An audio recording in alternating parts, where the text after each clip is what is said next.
today is crayfish day. So, ang gagawin ko lang naman ay yung dalawang female na nasa trapand na to, ililipat ko siya sa kabilang trapand. So, pagsasamahin ko na silang 5. Doon naman sa grow up pond ko, lahat ng 1 inch pataas, ililipat ko naman dito sa kabila.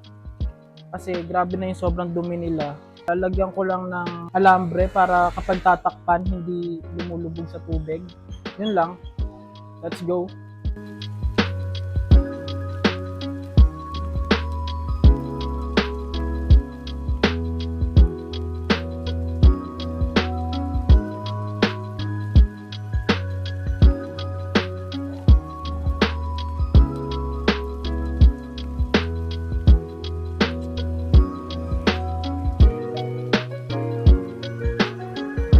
Female. Okay, so tapos na nating ilipat yung dalawang female dito sa mga breeder natin. Yun nga, may isang intersex, may isang bading. Hindi ko alam, okay lang naman siguro yun. Magre-research muna ako, then tatapusin ko muna tong grow up pond natin. Baka yung mga medyo malalaki dito na natin ilipat since wala na tong laman. Tapos yung isda nito, ito ko ilalagay kasi baka kainin ng isda, medyo malalaki yung mga gapi natin dyan.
Tapos na tayo maglinis ng trapan.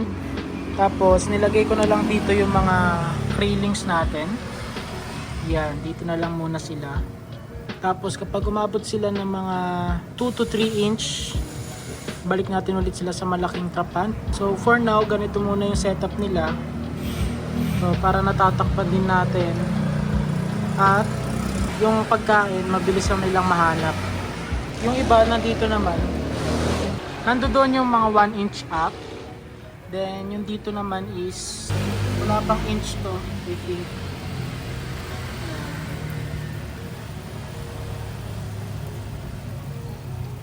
Lagay ko muna sila sa maliit para mabilis silang malinisan.